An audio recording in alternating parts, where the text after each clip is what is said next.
I'm rushing this day ahead, let me tell you. Welcome to the Soul Food Book Club here at Enlightened World Network. We're so happy that you joined us, our beautiful family that came together today to discuss a new book. It consists of Christina Leftwich. So glad to have you here with us. And our Auntie Jean. Hi, everyone. Mary Lou. Hi. Charlie Kuntz. Hello, everyone.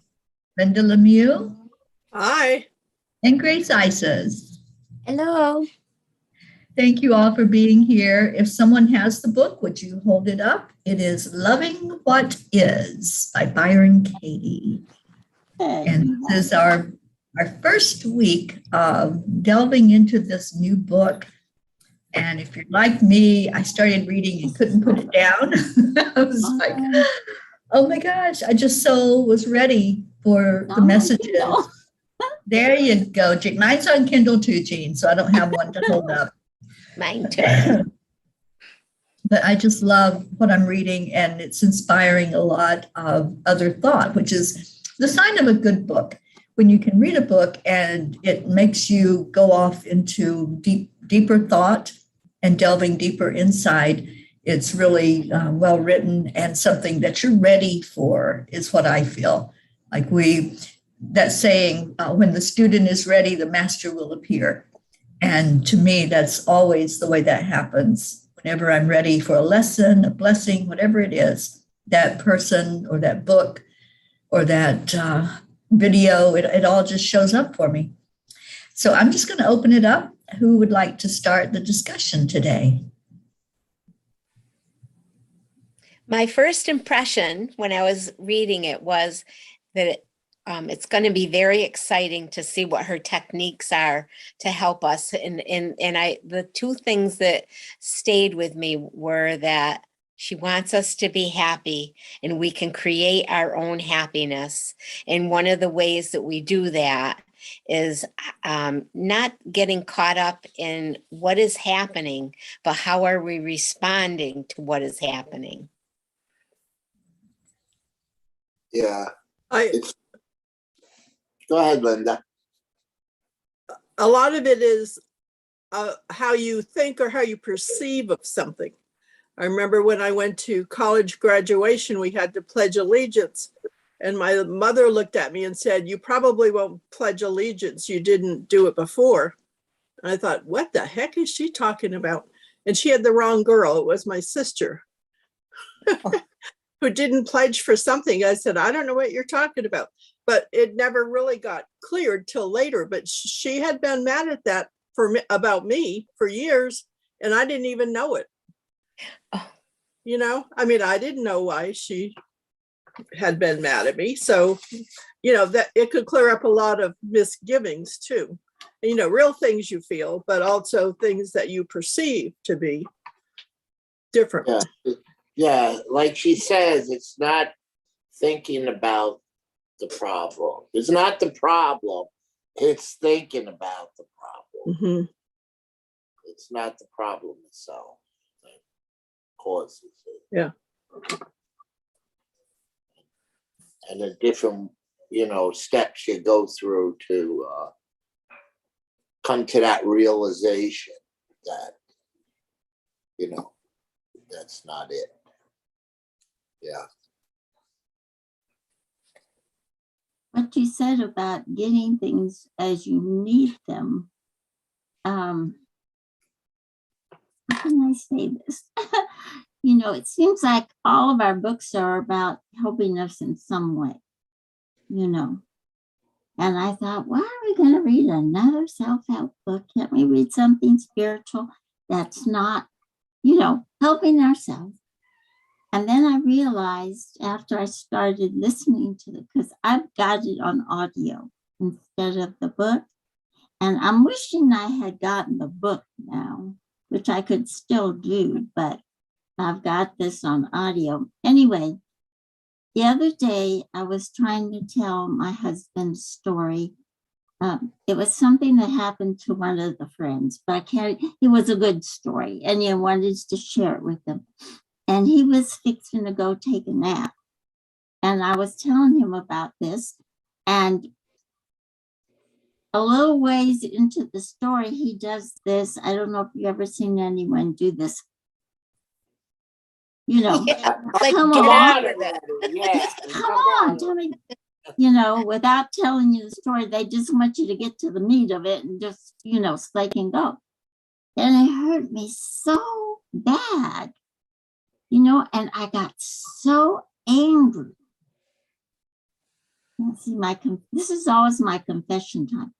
I got so angry and I just said, never mind. And I stormed into my bedroom, you know. And then he came in and apologized, and I wasn't hearing an apology. No, you know, I said, all the times you tell these long stories, and I listen, and I never go like this to you. And I was just mad. Then I started listening to the book, and I realized the angels give me what I need every single time that I go off the path. They give me something to get me back on. So I'm interested to see how this is going to help me with that kind of an issue, because I do need work in that area. So, and you can get the worksheets. They're on the website. Oh, good, Jean. What is the And website titled? it's thework.com. Thework.com. Thank you. And when you get on that, then they have a area where it says downloads. And that's where you get all the worksheets. Oh, thank you. Okay. Well, I don't know. I'm listening to what you said about your situation with your husband and how you need a lot of work, but I'm kind of proud of you that you knew to remove yourself from the situation and you stood up for yourself, because that wasn't a very nice way for him to talk to you. And then you addressed it. So, I mean, I think that's awesome. You know, you might be, thinking that you got a way to go, but you got a good start, in my opinion. Oh, thank you. Well, one thing he did go take his nap. And then when he woke up, he gave me a really beautiful apology. But, I was still angry. That's okay. That's okay. I was still angry. And I just didn't acknowledge sometimes anger works for you. Yeah. I didn't acknowledge it because I didn't feel it was sincere. And that's probably not the way to do it, because he probably was sincere. At least he was sincere in the sense that he hurt my feelings or made me angry. It wasn't. Anyway. It might open a door, Jean, for you to speak up and tell him how much disrespectful that is of you, for him to do that. It would be an open door once he makes that apology. That's what it is, the disrespect. Yeah. Yeah. I think we all want to be listened to, and part of that is our identity. We want to be valued, that our opinion matters. And I do the same thing. I'm still mad later, but I think it's because of similar circumstances I didn't speak up to before, which was my doing. But once you speak up, it kind of opens the door where you can do it more and more. So good for you. Well, I'm really interested to see how this is going to work out for me, because the questions are confusing to me. Have you all read into it quite a bit? I've done the first 3 chapters. Yeah, you got to get past 5 too. Oh, you always tell me that, Charlie. And you'll start. Well, you got to read further. I guess so, because how they answer the questions right now for me is still a little confusing. So I'm gonna hopefully, and like you said, by chapter 5, maybe I'll get a little bit of it. Yeah. I felt the same way, but I think I'm going to have to actually just sit down and do one. Work through it on paper. Right. So you have something already to put down. Right. See? Right. Yeah. Yeah, I did it, but I didn't write it down. So, I was going through. So like you don't get the whole meaning of everything that's going on. But there's a part in 5 that says, you go through the questions. The one is it true? And then what is the reality of it? And the next one is whose business is it? And it's either mine, yours, or God's business.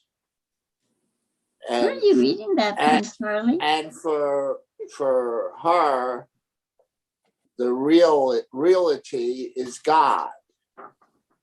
So what's real, what's happening is the God part.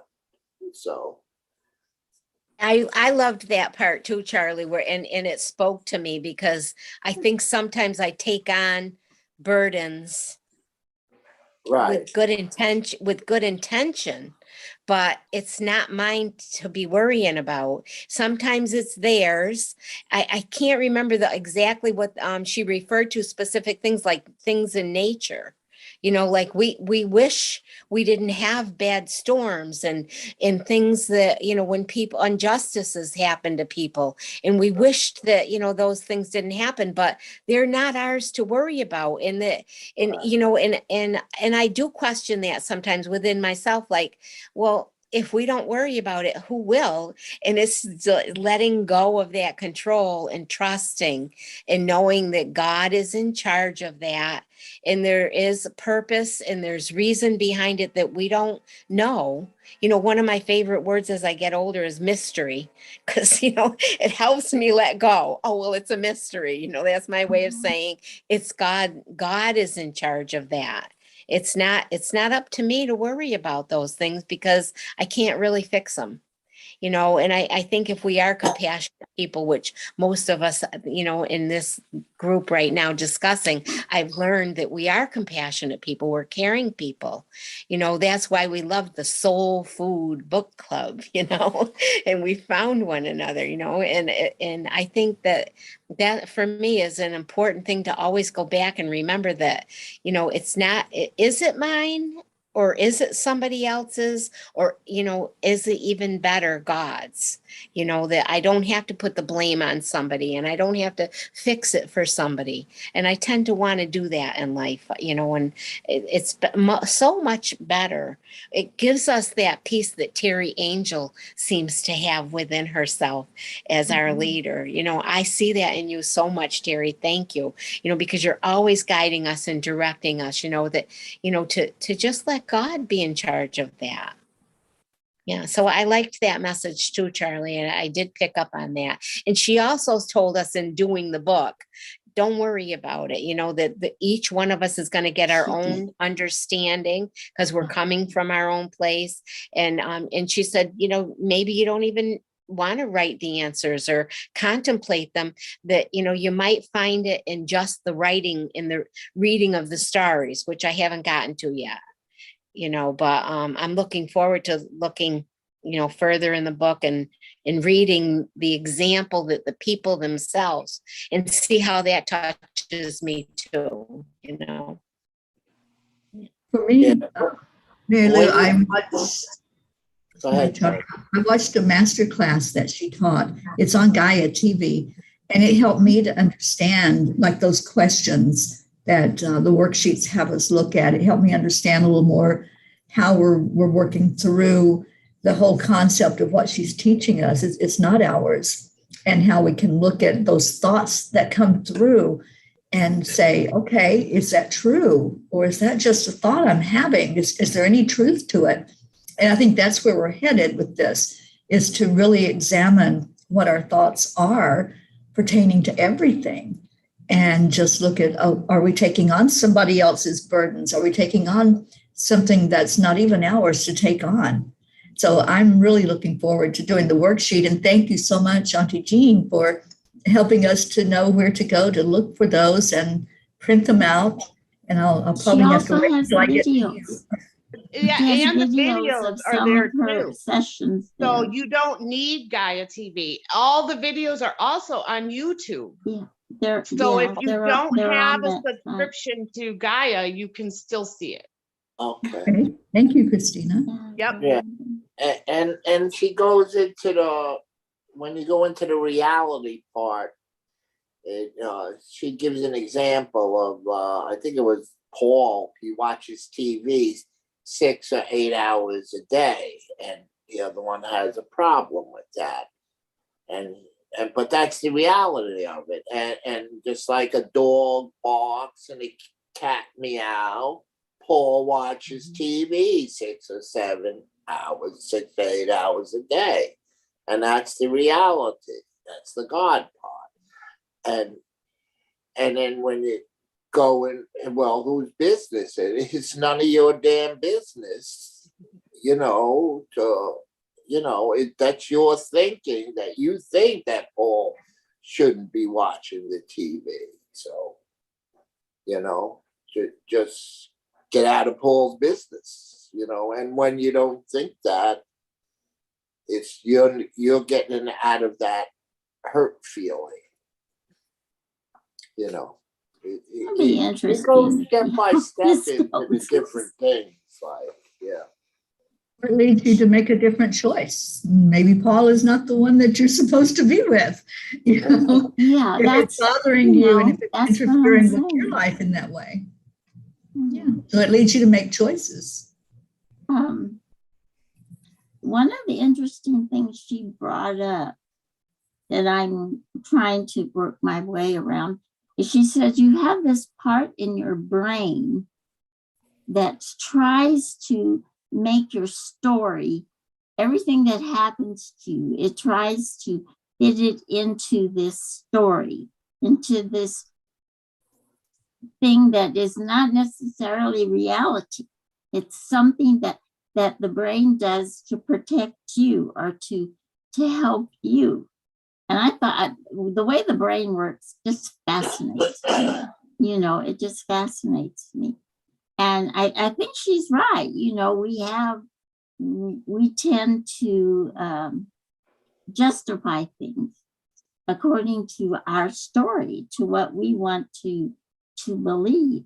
So I'm excited about exploring more of what she's talking about. But I think too, I hope I'm wrong. I think too, sometimes you have to face reality that maybe things are as you are perceiving them. Maybe it isn't that you have to change your mind. Maybe, and I think that's what she's working on. Sometimes maybe you're not wrong. Maybe you have a justification. I don't know. Okay, that's enough of me. And maybe you have to change the way you handle it or look at it. Exactly. You're right. Exactly. Like your situation, you did something different. You went in the room and thought about it for a few minutes, and he, it worked out more positive. He came in and apologized. So, it's, you may not be able to change it, but at least he can realize it. Well, and I think we all are, like Mary Lou says, we tend to be fixers. We want to fix everything for everybody. We want peace. That's, I think all my life I've strived for peace because my family life was such a noisy, terrible mess, that all my life I've tried to make peace. But sometimes that's not the right thing to do, but you cover up conflicts, you cover up problems that need to be fixed. And Mary Lou has got the right attitude. You got to start realizing it's not your problem. But I was just quoting what the author said in my own way of quoting, understanding. Oh, well, it sounded so much like it came from you. I'm not taking credit. I wished I could, but I think it's a part of me. I do feel that way, a lot of times. But then when it comes down to the reality of dealing with my own circumstances, I'm just like you, Auntie Jean, and I struggle. I find myself like some days wanting the peace at any price. And then I remember that that's not always the right way. Right, And, you know, and then I go and I get determined that I'm going to resolve the situation, and that's not the right way. And then I let go and I say, okay, God, come and help me with this because I'm not doing it right. And, you know, and lots of times then that's when I get the answer, you know, to back off and, you know, and again, sometimes just to speak up to that person instead of letting it fester inside of me, instead of, you know, trying to fix it, to go and talk about it. And sometimes that can get resolved better. But I think it's a juggling act that we all deal with, and that we're all good at, you know, at it for a while. And we go back to, you know, being the piece at any price, and then being the one that wants to fix. It's a juggling act that I think we all struggle with, which is Yeah. why this book will be great to read. Yeah. You know, to me, it's like sifting through things. I have to periodically sift through the sand to see what gems I want to leave behind, because I think it's easy. It's just as easy to say, you know what, this is all somebody else's, or it's all God's, and then to not take on the you part of it. Or it's just as easy to do that as it is to do it the other way. You know what I mean? What I'm trying to get to. And so I think it's good sometimes to tease through those things just a little bit and see, okay, so what is my part that I actually have some control over that might you know, lead to a better outcome in one way or another.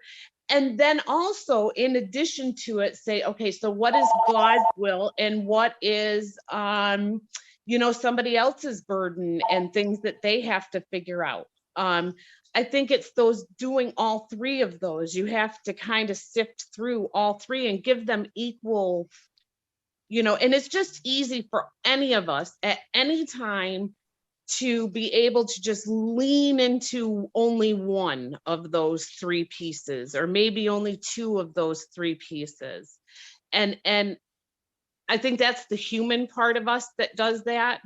And like what you were saying with the brain, we do like to categorize. That's what it really is our brains like to just categorize things, because let's face it, much of the time our brains like to be kind of on the lazy side. They wants to find the easiest way. And that's, it sounds negative that I said that, but it's kind of wired like that. It just wants the easiest way. It's efficient in that way.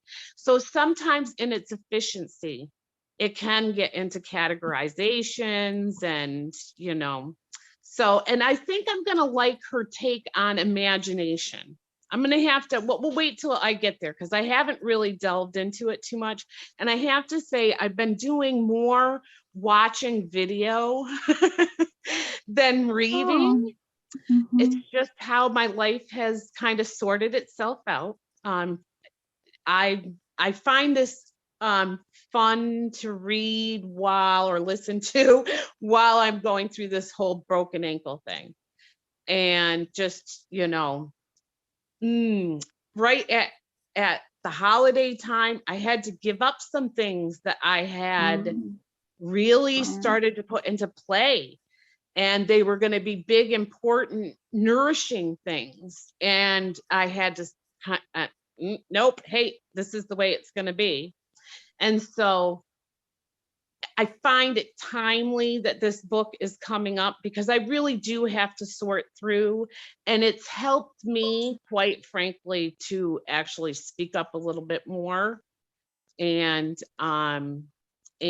give myself a little bit more grace than I normally would. And to know that all of those good things that I was planning on doing are still there. As a matter of fact, now I can use them as a goal to reach out, to be able to get to this point, you know, and that can be my goal. It's not gone just because things changed. It just means I have to deal with some things first before I get there.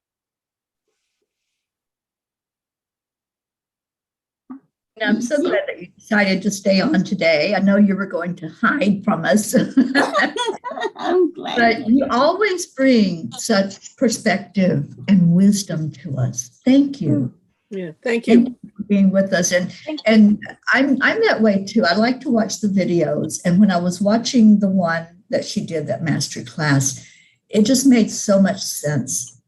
And certain things that I hadn't thought about before. And I'm so looking forward to doing some of those worksheets, Auntie Jean, because I think that's going to bring even more insight and to help me to let go of more thoughts. In the very beginning, she said, a thought is harmless unless we believe it.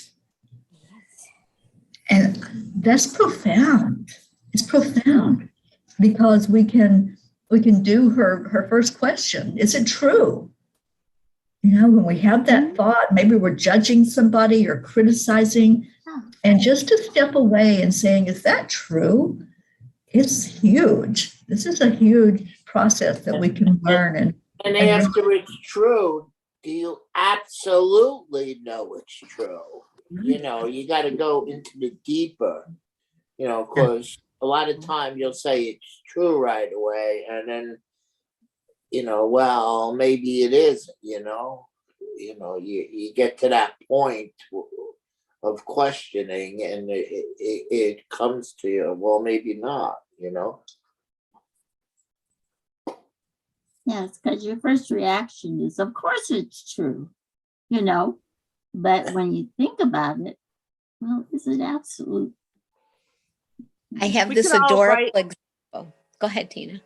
Go ahead. Oh, I was just gonna say we could all write stories. Honestly, when I hear people say that they can't, oh, I have no imagination or I can't come up with a story like that. Oh, yes, we all can, because our brains are the first one to concoct a story, an elaborate one at that. I have this example. I hope my daughter doesn't mind that I'm putting it on here. I don't think she will, but children teach us so many things in life, and my daughter Trisha posted a little activity at school that Lucas, my grandson, did. He's 7, and they had to. The question was, what would you buy someone for Christmas if it didn't cost it? What would you get for someone for Christmas if it didn't cost any money? And in their house right now, my daughter is stacking firewood for their fireplace. She's going to make more use of the wood rather than other environmental things for their winter heating. And so he's been observing all that. So Lucas wrote, I would get my mommy a log. And he drew a picture of a woman with a nice pink top on, with her arms and legs looking at the fire, and in a comfortable looking chair. And and my daughter said, "Thanks, Lucas." She didn't see the value. She didn't see the value in and of herself at that point, but she posted it and she loved it, but she wasn't sure she wanted a log, because she's been busy bringing those logs in and under the porch and in the cellar. And but then the next day she said, I didn't turn the paper over and read that he had also written, the log will keep I know my mommy will like the log because she loves watching the fire. And that brought it to the truth of the matter and the fullness of what he was trying to say. It's kind of an example of how we look at something and we think a certain way, and then we realize, wait a minute, there's more to this. And I thought that was a good example of, what we've been discussing, that we have a certain thought that that's the truth of the matter. And then there's always like the rest of the story sometimes. But I thought that was so precious, and I loved it. I said to her, I loved the story the way you first thought of it, and I loved it even better, when he, we went into the depth of her loving the fire, to watch the fire. He got it. She didn't get it right away, but then she did. And you have to turn the page to get the rest of the story, right, Mary Lou? Right. Right. Yeah. Yeah, you go with the original statement, then you got to go with the proofs, what proves that statement. And then you go through each statement and can that absolutely be true? You go back to the original statement and you'll find how much it's just your thinking that, and it's not the reality of, yeah, it's really very intriguing how it all works. It's like, when you do the work, it sets you straight. It brings you, out of the loneliness, sadness, depression, or whatever, and it just brings you back to reality, or what is, or how everything is. Yeah. I'm sorry. It's okay. This is being a grandma, but one of my favorite stories is my grandson Harvey calls me Meme. So when he was, I'll say 3, he had a Spider-Man action figure doll that was hard. So he fell on it and he got this big egg on his forehead. So about 5 hours later, I said to him, "Where did your Spider-Man figure go?" And he goes, "Oh, he's in timeout." And I said, "Why?" And he goes, "Because he hit me and I got this thing on my head." And I said, "Harvey, did you ever think you fell on top of him?" And he went, "Oh my, I guess I better go get him." But it's the perception that this inanimate doll did something to him. And Right. So he's been in timeout for 5 hours. So, so he had to, it changed his thinking. It was something that happened to me, but he didn't do it to be mean. And he didn't need to be punished, So I just love that little story. That's immaturity, is trying to find the fault with somebody else besides yourself. Uh-huh. The object or the person. It couldn't have been that I did it; they did it to me. And and in Spanish they have a saying, se quebró, it broke. Anytime they break something, they don't say I broke it. Se quebró, it broke. There's no responsibility in it. The object itself broke. So, that's just, I guess, a human nature, immature human nature. That's so cute. I think that's so Really cute. We do it at all ages, though. I mean, we do. It's what I'm I saying. still want to know, it can't be my fault, must be somebody else's fault. Yeah, that, and also going into victimhood. You did this to me.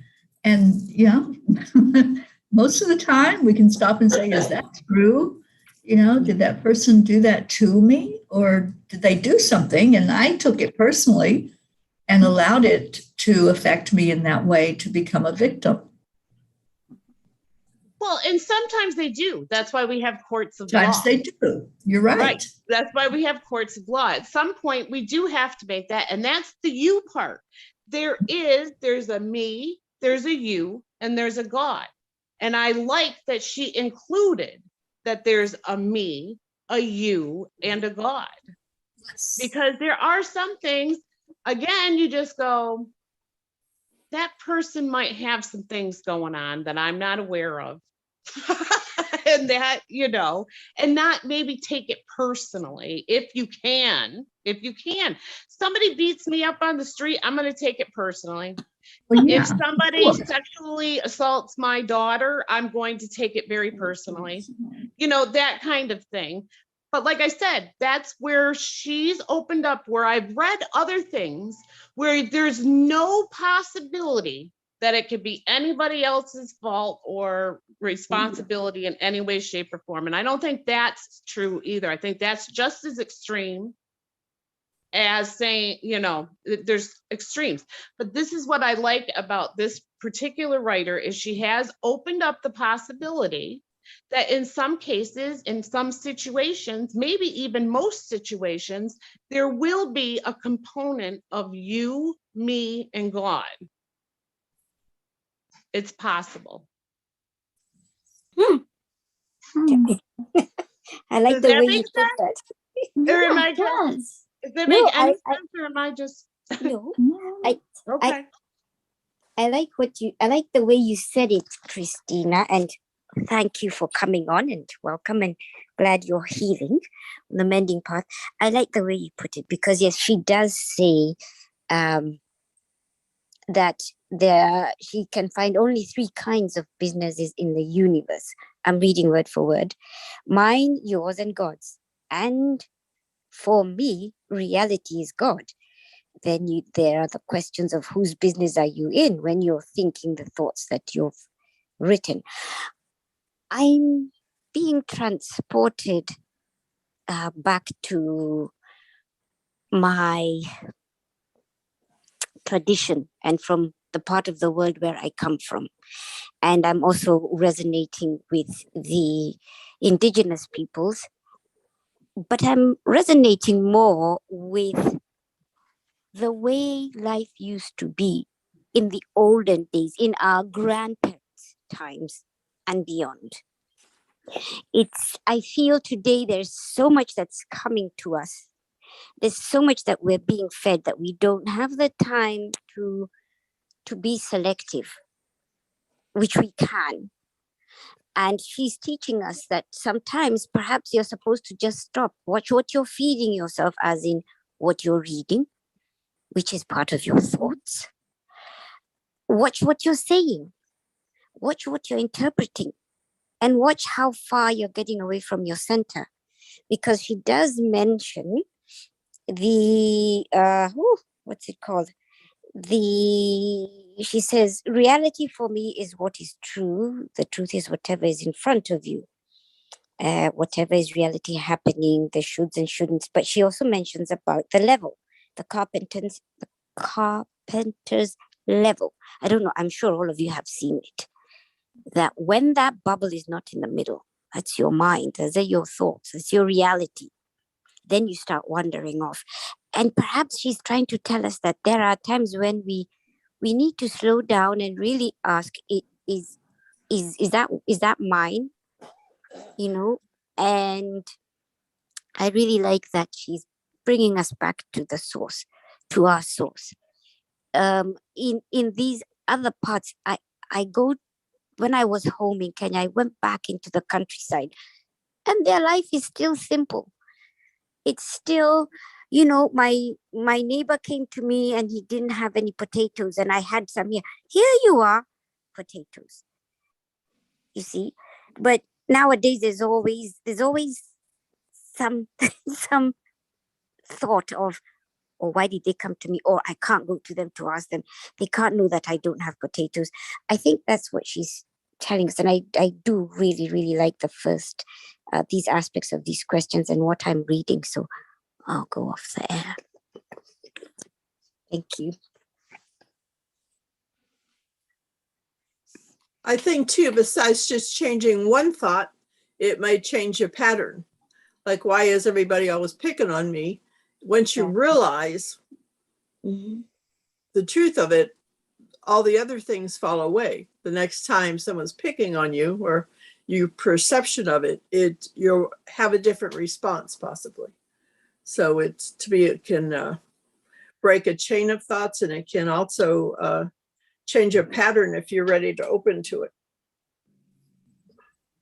And I always go back to Ali O'Shea's statement. A belief is just a thought you keep on thinking. Mm-hmm. So once you can stop that stinking thinking and get out of the victimhood mentality and go into what this author is teaching us, to really look at it and observe it and find out, is there any validity to it? Or is that a thought I've just kept on thinking? And so that's what keeps appearing for me in the world. Yeah, Yeah, good once point, you Rick. once you investigate, like, you get the answer for yourself, and once you see the cause and the effect of the thought, you turn it around, and you're not in that thought. That thought doesn't exist. It's not the reality. What's real? It's actually very powerful.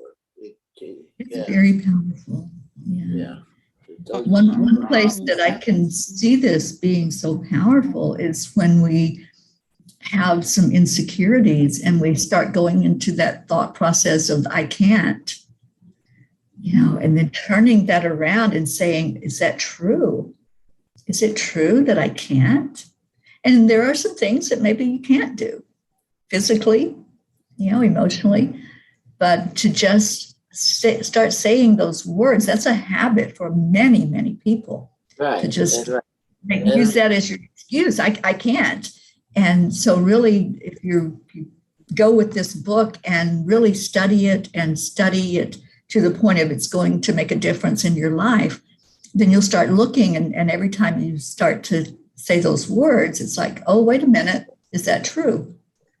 right. And she even does an example like of a level, like raining, like it's raining outside, but it shouldn't be raining, and it's tipped the level, it shouldn't be raining, and then it should be raining, but the reality is, oh, now it's level. That's what the reality is. It's raining outside, and just get in the now and what is real, it's, she gives very good examples, and it's, and she explains it pretty well. But like, you got to get the worksheet, though. I think we all have to, because if you do it in your head, you can see what's happening, but doing it step by step, and trying to learn something when it's like trying to go to school, and the teacher's teaching you something, and you don't write it down and go through the exercise. You're not going to get the full power of what's really happening. So I'm going to have to go print out some of them worksheets. Yeah, they're interesting. Yeah. Beautiful tank, Christina. Isn't that beautiful? That's all my kid. This is my kid's tank. He does it, and I get to watch it and enjoy it. How big is that, Christina? 75 gallon. Beautiful. Yeah, he's done a lot of work on it. Has it all self-contained in its own, and, with the real plants, and yeah, I love it. I'm like, this is my rehab tank that I can watch. I remember when you were telling us he was starting it and thinking about what he was going to use and everything. Yep. Lovely. Tell him we said that he did a great job. I will tell him that. Yes, I will tell him that. Thank you for sharing it. I used to have a tank, but it got to be too much for me to try to clean it. So, but I think he's got it set up so it's self. Exactly. He hasn't cleaned it since. Well, he'll occasionally take like a couple gallons of water out and then replace it, but like not anything more than that. It's just basically doing its own thing. Yeah. Yeah. That's the beauty of the bigger tanks. That's all you have to do. I don't know if you can see it or not, but there's a blue beta in there. There it is. There he is. And he lives in peace with the other fish. Yeah. Wow. They only fight with each other. I used to have a beta in mine too. I didn't think they could live with any other fish. Oh, they can. Depends They on are. what they are. There's some fish that will attack them because they're attracted to the movement of the tail. Yeah, the more like ornate their tail, probably. Yeah. They like to nibble on it. But my son said he went up to each one of them when he went to go shop for it. He said his test was he would put his finger up in front of their tank or their whatever, and that if they tried, some of them would flare right up, and so those were like immediately eliminated. He's like, nope, you're done, you're already flaring. And then he went from there and tried to narrow down which ones were going to be more peaceful. He's gotten two of them now that have been like that. So I'm going to say that his method is pretty good. Very smart kids you got there. Wouldn't it be nice if we could do that to people? Just put our finger up and see who flares up. Who bites it or who does it? Right, exactly. See Be who careful bites how you put the finger up, Jean. Oh, well, that's true. Well, Which one you you, use may matter. you could look and you could see. You could tell people by, Yeah. We use our intuition. Yeah. Yeah, you could. This has certainly been an interesting discussion today. Linda, I didn't mean to interrupt you there. Go ahead. I had two thoughts. When I got hired by my favorite principal, I worked there 25 years. And when I came in, he said, I don't know the first thing about special ed. So these two ladies can ask you the questions. And he said, I'm going to assume you're a good teacher. I need you to get along with everybody else. Hardly anyone ever leaves because it's such a wonderful place to work. And the first requirement is you have to get along. So I said, okay, that's good. So that was my other thought was all this talk is for some reason the caretakers come to mind because it's day in and day out. And a lot of times they don't get any support and they lose their perspective and their identity sometimes with the other person is demanding and what's this and what's that. And they don't have time to sort things out. Can you tell I've been there? So, and you keep thinking, why is this happening to me? And why is she doing this? And why is she doing that? And it's just the way it is. But you get kind of in a cloud. So this would be good reading for anybody in a situation like that, where they're taking care of somebody else. Yeah, because I think you're right, Linda. It makes you step out of your natural perspective. And let's face it, anytime we're encouraged to do that, usually we do, our brains are capable of seeing a really big picture. And we just have to kind of prod it. And so I think that does, anytime we change our perspective just a little bit, that's a little bit broader of an outlook we can get. Yeah. And you're right, being a caregiver, there's just some circumstances that it's easier to get into that. Yeah. And caregiving is definitely one that does that. And then you feel guilty, you're feeling that way. Yeah, right. But it's a natural response. Do you think that the author is also telling us that when we come into these aspects or these circumstances or situations, that we also need to remember or stop and ask, is this, how do you bring in that third element, God, in there? It's like Terry tells us this is maybe a little more details to Terry's stay in your lane, which at the end of the day, that maybe that's what we're being told to do. But then if you really cannot stay in your lane, like in Paul's, the Paul situation that he's smoking, or what is it? Is this how she's telling us? And perhaps maybe she'll reveal it to us as the book goes on, as we go deeper into the book. I think that, you need to come up with a mechanism of bringing God into the picture as often as needed, and every day and every time, and and not getting that fear aspect. What are your thoughts about that, Terry or anybody? Yeah, I think the more we can be God-centered and recognize that we're all a spark of God, we're all a spark of the divine. And so when we are interacting with others in this lifetime that we've chosen to come into, we chose to be here on purpose. We chose to learn certain lessons. So everyone that we're interacting with is a part of that lesson. It's a part of what we're here learning. And it's also an opportunity for us to shine the light that we came here to shine. So when we start to examine, okay, what is my responsibility in this? Is there any to the fact that I even have a responsibility to do anything? Or am I here just to learn that lesson for me? That person's learning their own lesson. They're in their lane. They're happy. They're sitting there watching TV 12 hours a day.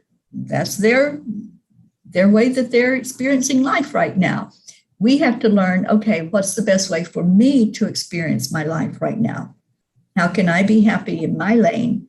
And do I have any responsibility to interact with somebody else and just to shine our light and to pray for them? Yeah. The one That's how we bring God into it. The one Charlie? question at the end. Yes. Who would you be without that thought? And like, if you didn't have that thought that was making you so depressed, saddened, or whatever, you'd be happy and joyous, and just you got to let go of that thought. It's not there. It's only a thought. It's not real. It's not reality.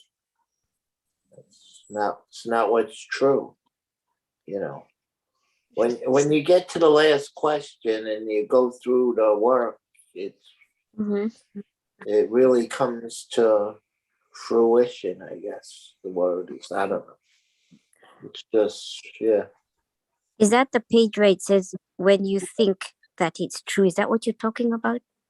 No, Right at the end? It's on 95. Who would you be without that thought? Mhm. Yeah. Yeah. I can't really I see just my. read like the first first sentence or two, and I just got started at 90 today, I think. Mhm. I was reading when I took my daughter to the eye doctor. Yeah. Grace Isis, I love that you brought that thought to us about keeping, God is our center. And I was influenced at one point in my life, and I remember doing it, and I may have lost it. And I'm being reminded that when you have a troubling thought or circumstance, this person used to say to me, ask yourself, where is God in this? Mhm. Where is God in this? And if God isn't in the center, is that even a fruitful, like Charlie was saying, well, what good is that thought? What is there truth in that thought? So it's another short way of, keeping the center, keeping ourselves centered. Where is God in this? Thank you, Mary Lou. Yes, that's right. Well, to me, kind of, God is our center, or it should be. It's like, well, maybe nobody else feels this way, but it's like, to me, it's like you're living inside of God, or His Spirit is surrounding you. So whatever you do, He's part of it. He's part, like the other day when I lost my temper, you know, a lot of times I go and I say, I'm sorry, God, I shouldn't have done that, because I feel like I've disappointed him in some way. And so sometimes, I don't know, I just don't know how to explain it right. But it's like you're walking in spirit. And so what you do, God is always part of it. That's the way it seems to me. But doesn't mean that things don't happen to you. They do. And it doesn't mean you're not human and you get upset, because you do. but he's always there. But I know everybody doesn't live that way. I mean, I know everybody doesn't feel that. So I'm with Gracie. How do you explain that to people? How do you, or it doesn't really matter if we explain it to people as long as we accept it ourselves. Right. Not about others. And I think That's that's right. what you're That's teaching. that, Yes. that's their problem.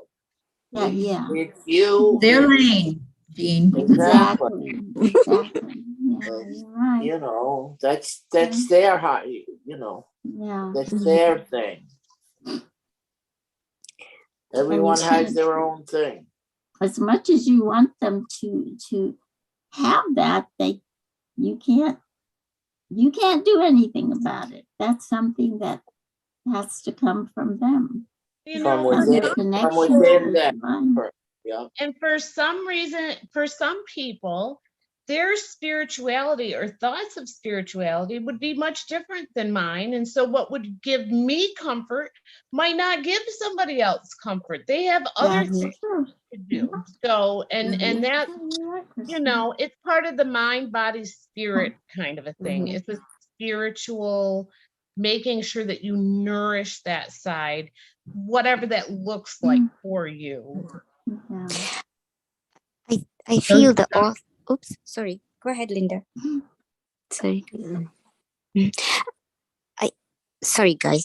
I feel the author is also giving us a tool here that we've kind of put aside, the tool of journaling, of writing, because that's what she's saying here. Sometimes you may not feel comfortable with your yes to questions 1 and 2, but she says you want to go deeper, but the statements you've written. So in my childhood and in my life, I've always kept a diary. Sometimes, and I write so small, so I sometimes don't even want to look at those diaries because I'm like, this writing is so tiny and I need a magnifying glass.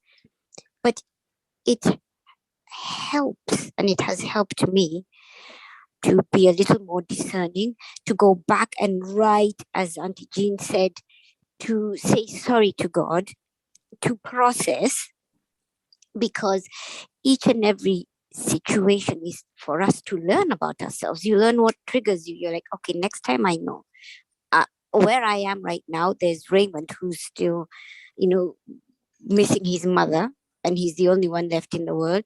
And there are moments of explosions, but I have to realize they're coming from a point of fear. And I'm thankful for that discerning ability that I have.